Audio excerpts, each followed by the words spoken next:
Bonjour et bienvenue à votre bulletin de nouvelles de la Haute-Gaspésie, une présentation de Télévision Haute-Gaspésie et de votre journal L'Avantage gaspésien.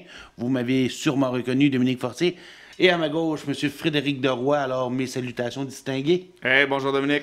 Alors, une autre belle journée qui s'amorce sous le signe de la douceur pour les gens qui nous écoutent en direct aujourd'hui, jeudi. Il fait très beau à l'extérieur et on semble nous indiquer, selon Environnement Canada, que contrairement à ce qu'on nous avait prédit, ben, on risque d'avoir un hiver plus doux pour les semaines qui restent. Ouais, est-ce que tu te fies encore à la météo à long terme, Dominique?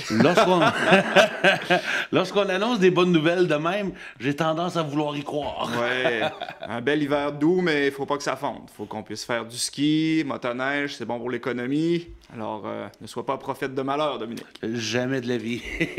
Et justement, parlant de prophète de malheur, ouais. Jean Charest... Quel lien! Jean Charest qui était pressenti oui.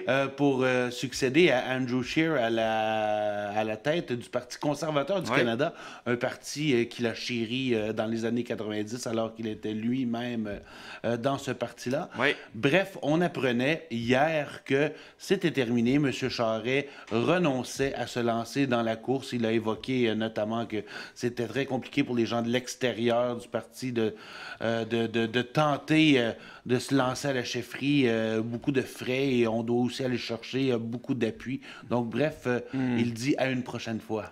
Oui, oui. Ne cite pas l'évêque avec Charest, s'il te plaît. Mais étonnamment, ça arrive en même temps où l'enquête mâchurée reprend un peu de vigueur et que de nouvelles informations sont accessibles aux médias. Quel hasard! Ça aurait été une course intéressante parce que Jean Charest, on peut lui donner tous les défauts du monde, mais est un politicien hors pair et sait se faufiler de façon très habile. Ça aurait fait une bonne course. Par contre, c'est pas tout le monde à l'intérieur du Parti conservateur qui voulait M. Charest. On se souvient que M. Charest était à l'époque dans le Parti conservateur progressiste. Les partis conservateurs du Canada qui ont fusionné depuis, mais il reste deux courants très forts à l'intérieur du parti. Et le courant qui est plus à droite n'appréciait peut-être pas tant la candidature de M. Charest. Donc, c'est un soulagement sûrement pour cette gang-là. Mais, comme je te dis, moi, j'aurais à tout le moins apprécié la course. Peut-être pas qu'il la gagne, mais ça aurait été intéressant. Mais c'est tous les caricaturistes du Québec qui sont tristes à ce moment-ci parce que Jean Charest, pour les caricatures, c'était du bonbon. Donc, ils ont pu en profiter depuis quelques jours. Là. Ils ont pu se gâter quelques semaines, mais finalement, M. Charest qui décide de ne pas se lancer. Et en bout de ligne, disons que ça doit être une bonne chose finalement parce que avec le style de gestion qu'on a eu au Québec avec M. Charest et tout le parfum un peu de scandale et de financement louche, je pense que c'est quelque chose qu'on n'a pas besoin tant que ça en politique. Et voilà, fin de l'époque peut-être Charest. Mais est-ce que c'est la fin vraiment de Jean Charest en politique? Je pense pas. Quand on a ça dans le sang, ça revient un jour ou l'autre, mais pas pour la course à la chefferie. Et ça va être intéressant à suivre parce que là, on sait qu'un gouvernement minoritaire, ça peut tomber à tout moment. Ouais. Donc, il faudra bientôt se trouver un chef chez les conservateurs si on veut avoir quand même une certaine présence dans l'arène politique lorsqu'on se prendra contre les libéraux aux prochaines élections. Là. Oui, gouvernement minoritaire qui a d'habitude un délai de vie d'environ 1 an et demi, 2 ans. Par contre, le Parti conservateur n'a présentement pas de chef. La course va commencer et le temps que le chef s'installe, on ne veut pas aller en élection tout de suite chez les conservateurs, ça c'est sûr. Au NPD non plus, je suis pas sûr qu'on voudrait repartir en guerre parce que, il y a les finances et même si Jack Meat a fait quand même une belle campagne, le NPD a perdu des plumes encore une fois. Donc, personne n'est pressé. C'est ça, dans les partis comme vraiment fédéraux, là, je pense que personne n'est intéressé à aller en élection rapidement. Donc, il se pourrait que ce gouvernement minoritaire-là toffe un petit peu plus longtemps que la moyenne, juste parce que l'opposition n'est pas intéressée à retourner en élection. Et on se ramène cette fois-ci à l'échelle le plus régionale. Oui. Ben, ça nous touche un peu par la bande parce que c'est nos voisins d'MRC. Matane, qui aura sa propre succursale de la Société québécoise du cannabis, Oui. on ouvre les portes lundi matin à 10 h. Alors, c'est encore plus proche de Saint-Anne-des-Monts. Et on sait que le maire lui-même avait affirmé l'été dernier qu'on était en liste justement pour obtenir une succursale. Donc, si elle a à se concrétiser, ce qu'on me dit du côté de la SQDC, c'est que ça se ferait en 2020, là, au cours des février, mars, avril. Alors, ça reste à suivre. Mais on se retrouve en plein dans la ligne d'approvisionnement. Ouais. Donc, ça pourrait être une option. Mais justement, qu'est-ce que tu penses de ça, toi, de voir davantage de SQDC qui s'implantent en Gaspésie? Ben, je pense que c'est la suite logique de toute la patente. Parce qu'on voit, on a un réseau de la SAQ partout au Québec. Il fut une époque que l'alcool a pu être un peu aussi controversé que le cannabis l'a été. Maintenant, les lois sont passées, c'est légal. Qu'on soit pour ou contre, là, ça fait partie de nos vies. Et c'est surtout aussi un appât du gain pour le gouvernement qui est intéressant. Donc, on ne me fera pas à croire non plus que c'est par bonté d'âme qu'on ouvre des succursales. C'est pour faire de l'argent. Et tant qu'à faire voyager le monde 1 heure, 2 heures de route, parce qu'ils doivent bien se rendre compte que la clientèle voyage pour aller dans les succursales. Les achats en boutique sont encore, je pense, dépassent encore les achats en ligne. Donc, les gens préfèrent aller physiquement en boutique pour faire leurs achats. Donc, c'est dans la suite normale. Si on reste dans le même thème, dernièrement, le fait que le Québec voulait interdire de faire pousser à la maison, ça a été rejeté. Donc, au Québec aussi, les gens vont pouvoir faire pousser s'ils le désirent. Donc, c'est une version... peut-être pour ceux qui ont le pouce vert et qui veulent économiser, ce sera une version intéressante de la chose. Il reste à voir le 21 ans si ça va réussir à tenir le coup. On va sûrement contester ça. Un peu comme le faire pousser à la maison. Je crois que c'est...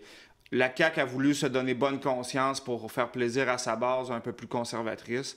La logique derrière ça est bonne dans le sens que c'est prouvé que plus on retarde la consommation du cannabis, ben, moins il y a d'effets dommageables sur le cerveau parce que à partir de 21 ans, la formation du cerveau est pas mal complétée.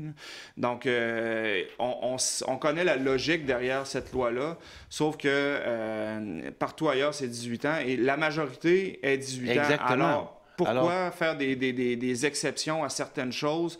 On est majeur ou on ne l'est pas. Donc, soit on monte la majorité à 21 ans ou on rectifie le tir et on met ça à 18 ans. C'est pas une question de santé, là. On parle là, vraiment d'une question de logique légale. Exactement. Je veux dire, t'es assez vieux pour t'acheter de l'alcool, t'es assez vieux pour aller te ruiner au casino, t'es assez vieux pour fumer des cigarettes, mais t'es pas assez vieux pour... fumer du pot, c'est un peu illogique. On parle d'un règlement, d'une loi comme un peu de moralité. Oui, exactement. Mais comme je te dis, il y a une base quand même scientifique, mais à quelque part, à un moment donné, il faut trancher et c'est mal connaître les jeunes de 18 à 21 ans qui veulent fumer du pot. Ils vont s'en trouver d'une autre façon et le marché noir parfois peut donner accès à des produits avec des ajouts plus douteux point de vue qualité ou juste très forts, très puissants.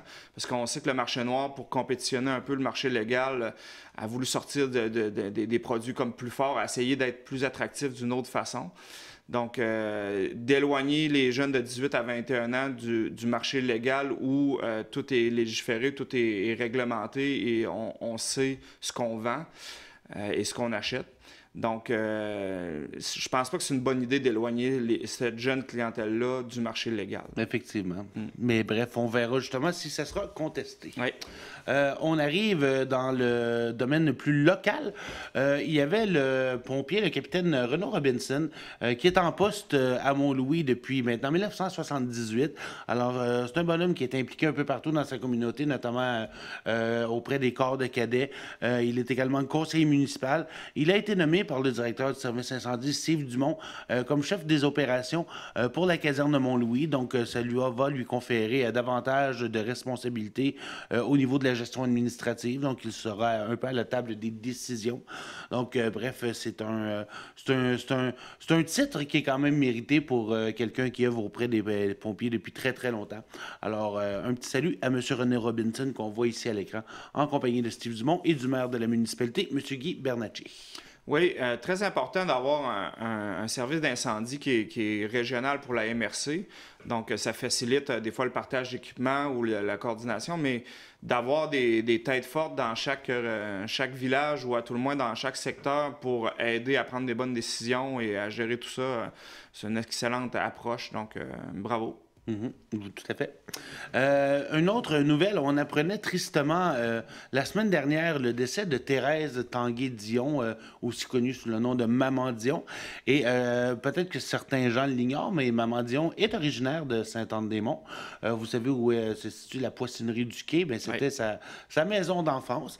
Alors, Madame Dion a vécu ici pendant quelques années. C'est son père qui avait été un des fondateurs de Saint-Bernard-des-Lacs. Alors, elle a fait partie de cette nouvelle colonie-là, si on veut, cette nouvelle paroisse-là.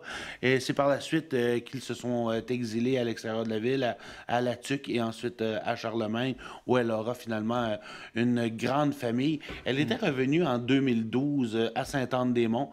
Elle revenait d'ailleurs pas mal à chaque année saluer un peu les gens. Je pense même elle est amie avec ta grand-mère. Oui, une bonne amie d'enfance et encore maintenant de ma grand-mère. Donc, c'est triste pour ma grand-mère de perdre une grande amie comme ça, mais en même temps, c'est de parler de Maman Dion avec ma grand-mère, c'est que de bons souvenirs. Donc, et voilà, ça aurait été une belle vie, une belle amitié entre ma grand-mère et Maman Dion, mais on regarde la vie de Maman Dion, ça a été bien rempli et rempli de succès. Et elle a vu sa famille aussi connaître de grands succès avec sa fille, mais même aussi avec une autre de ses filles qui chantait aussi, qui était quand même bonne. Mais oui, Claudette. Ça dépend toujours de qui mène ta carrière aussi. Donc, il y en a une qui a eu la chance d'avoir René Angélil. Oui, tout à fait. Ça donne un coup de main. Mais oui, Maman Dion, une grande femme du Québec. Exactement. Et pour finir la parenthèse, on parlait en 2012. Elle était venue ici à Saint-Anne-des-Monts. Elle avait rencontré l'ancien conseiller André Saint-Amand et la mairesse Micheline Pelletier. Oui. Et justement, elle se demandait comment un peu elle pourrait aider la communauté. On lui avait suggéré, écoutez, il y aurait moyen de faire quelque chose, un concert, l'église a besoin de sous pour la réfection du toit. Donc finalement, tout s'était orchestré à ce moment-là et une grande partie de la famille était venue faire un concert à bénéfice. Ça coïncidait aussi avec la fête du bois flotté. Donc bref, une façon pour Maman Dion de redonner un peu à la communauté qui l'a vu grandir. Oui, une femme généreuse. Exactement. Une bonne nouvelle pour ceux qui utilisent le réseau d'autobus, donc la régie intermunicipale du transport de la Gaspésie. On aura des abribus un peu partout, dont un à Sainte-Anne-des-Monts. Le lieu précis d'où sera cet abribus-là reste à confirmer. On évoquait deux possibilités, soit près de l'intersection entre le boulevard Sainte-Anne et la route 299, ou bien un petit peu plus bas, proche de la Première Avenue, là, tout près du centre Champagnat. Donc, bref, ça reste à déterminer, mais on en a déjà installé quelques-uns. On voit ici à l'écran le maire Daniel Côté de Gaspé. Donc, les abribus ressembleront à ça. C'est aussi, dans le fond, une façon pour pouvoir aller rejoindre les services d'Orléans Express dans certains cas. Ouais. Donc, je pense qu'on était rendu là. C'est pas un luxe. C'est une excellente idée et c'est aussi un motivateur à utiliser les transports en commun. On n'a pas encore beaucoup le réflexe en Gaspésie ou dans des régions éloignées qui n'ont pas un service d'autobus comme, mettons, Québec ou Montréal, d'utiliser le transport en commun. Mais quand il pleut ou qu'il vente très fort, qu'il neige, quand il y a un abribus, ça fait toute la différence. C'est beaucoup plus motivant d'aller attendre. Donc, encore une fois, c'est un échelon de plus vers le succès là, de l'utilisation du transport en commun. Donc, bravo, j'ai hâte de voir ça. On va se croire en ville. Oui, parce qu'on le sait, la réussite du transport en commun, en quelque part, c'est un peu l'œuf ou la poule. Ça prend des services si on veut que les gens l'utilisent, mais si on veut déployer de nouveaux services, il faut que les gens l'utilisent aussi. Oui. Donc, alors, voilà. Mais les abribus sont une excellente idée. Exactement. Alors, dans un autre ordre d'idée, la Fondation Vagabond, ça passe par les deux boutiques qu'on a ici au centre d'achat, soit Studio et Hangar 29. Comme à chaque année, ils remettent toujours des sommes d'argent pour le centre Louise-Amélie. C'est dans le cadre, justement, d'une levée de fonds annuelle. C'est des billets qu'on fait tirer et les gagnants réussissent à pouvoir meubler leur garde-robe à l'aide de marchandises de ces deux boutiques-là. Donc, on vend des billets aux clients, mais aussi à des entreprises qui achètent ça par lot de billets.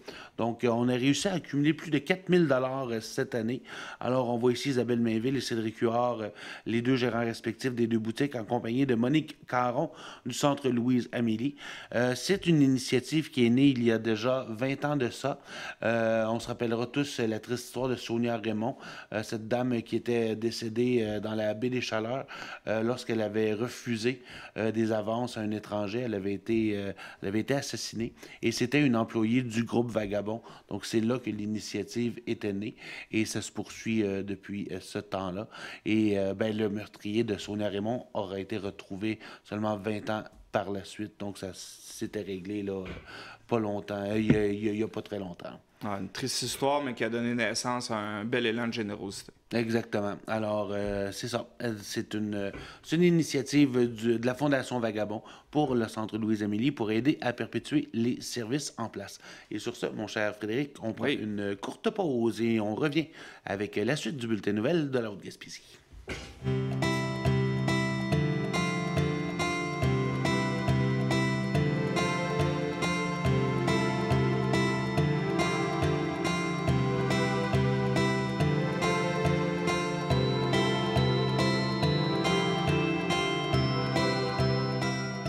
Nous sommes Marie-Ève et Marie-André de la pâtisserie-boulangerie Marie-4-Poches. Moi, je suis native de Sainte-Anne-des-Monts, puis Marie-Ève est des Cantons de l'Est. On s'est rencontrés toutes les deux dans un milieu de travail, ici même à l'auberge Château-la-Montagne. Puis on avait toutes les deux un désir de faire les choses par nous-mêmes. Puis En fait, on voulait tous les deux ouvrir une boulangerie. C'est aussi simple que ça. Puis les deux, on avait des enfants. On connaissait chacun notre réalité, puis notre rigueur, puis notre envie de simplicité, mais d'originalité aussi. Et alors, nos motivations pour démarrer une entreprise ici, ça a été le fait qu'il n'y avait pas de boulangerie, le fait qu'on désirait avoir un lieu de rassemblement pour les différentes générations, nous autres, nos amis, notre famille. Ouais. La proximité avec la clientèle, le décor, le cadre, tout était parfait. D'avoir Marie-4-Poches, ça nous permet de nous réaliser en tant que personne de bien des façons, notamment au niveau de la créativité. La polyvalence de gérer plusieurs départements, de faire face aux obstacles puis trouver des solutions, de toujours vouloir s'améliorer puis devenir de plus en plus efficace. Bien, les avantages de s'installer à Haute-Gaspésie, c'est entre autres que le loyer est plus abordable. Oui, il y a moins de compétition. On peut démarrer petit, puis tranquillement créer notre clientèle, puis aller plus loin. En Haute-Gaspésie, il y a de la place pour l'entrepreneuriat parce que tout est encore à faire. On a une offre de services qui est grandissante, mais la demande est là. Puis on a un potentiel de tourisme à l'année avec le parc de la Gaspésie, puis tout ce qui est nature et etc. Ah oui, les gens sont prêts à consommer, sont prêts à participer, mais c'est vraiment l'offre qui est manquante. Il manque de mains, il manque de gens avec des idées, mais les gens sont prêts.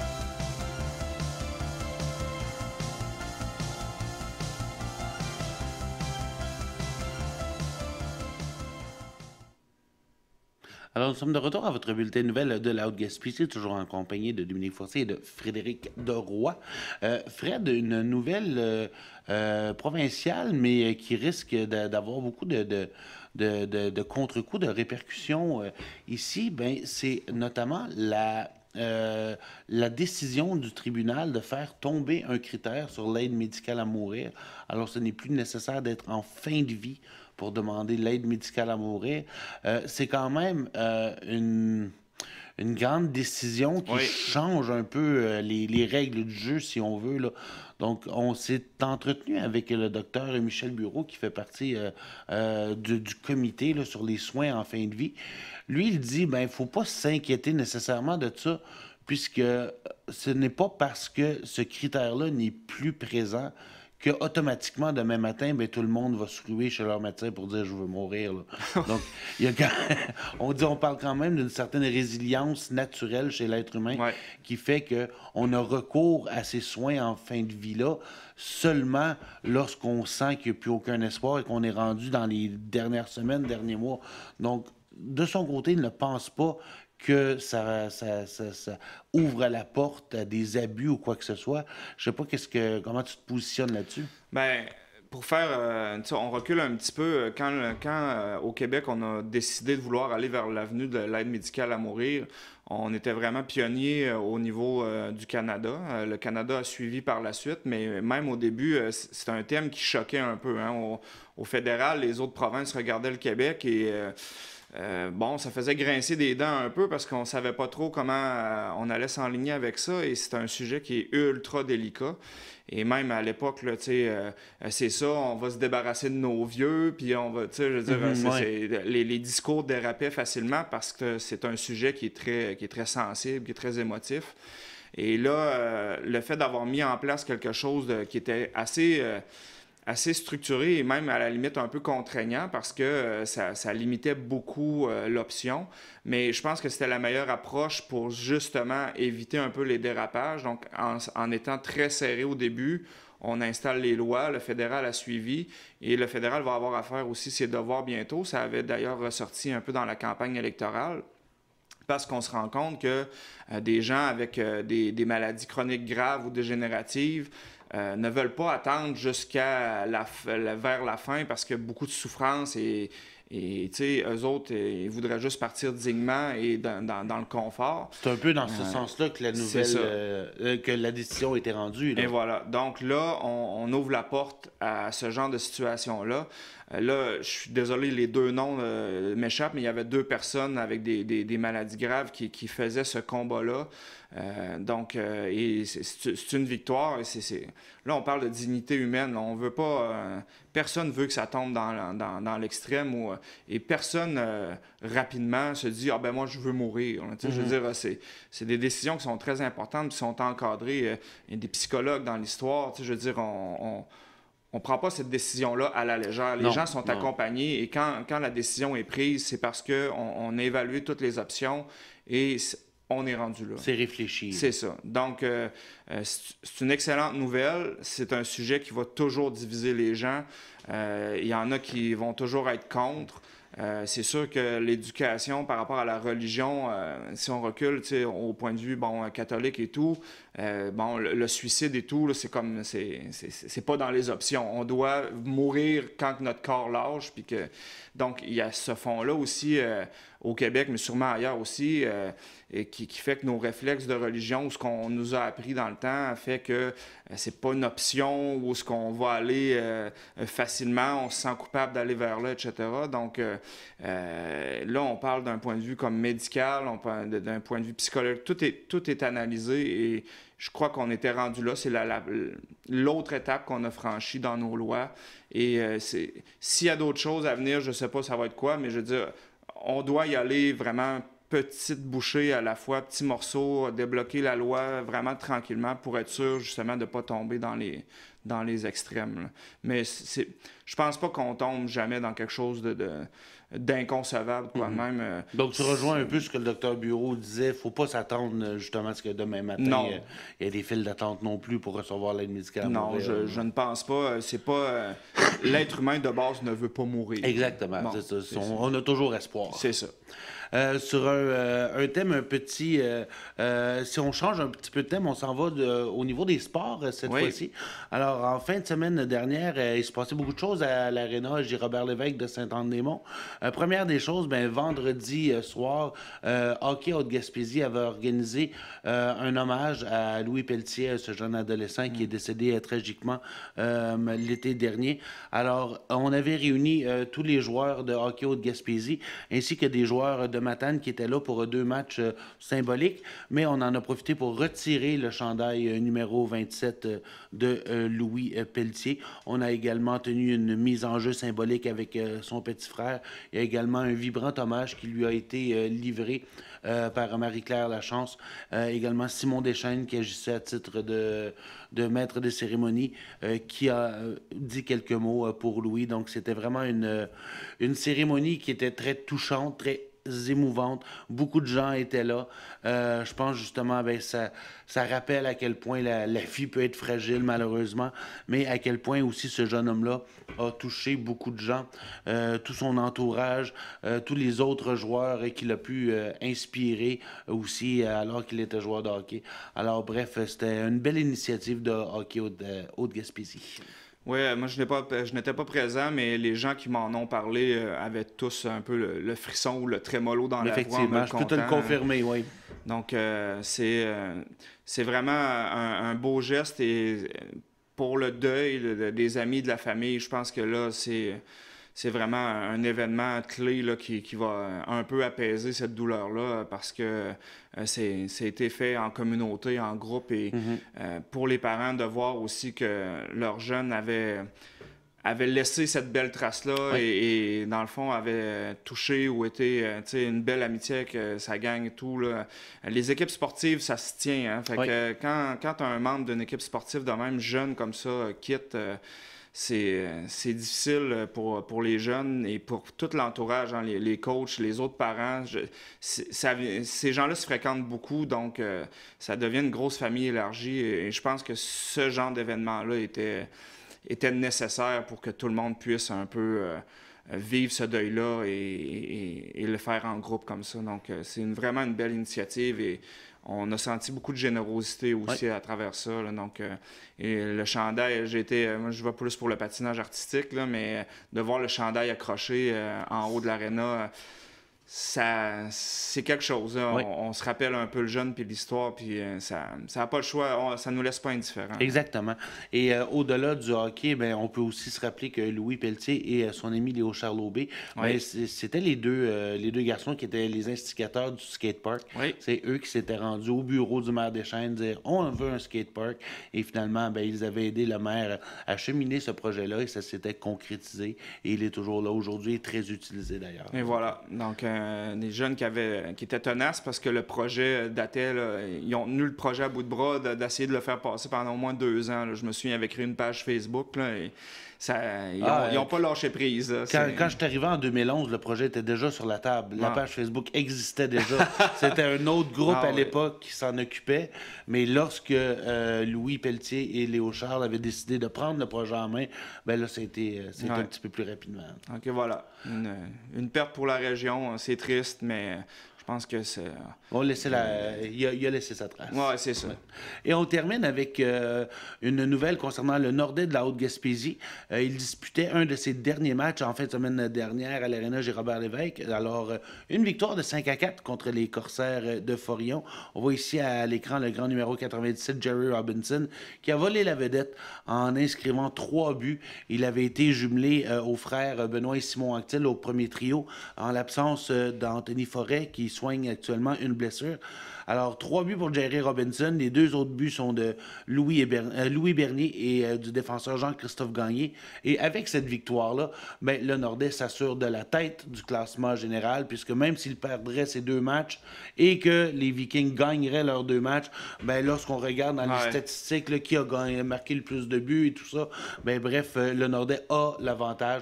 Donc, notre équipe de la Haute-Gaspésie qui termine première de la Ligue senior Bernard Desjardins. Excellent. Et un tour du chapeau pour M. Robinson au dernier match comme ça à Sainte-Anne.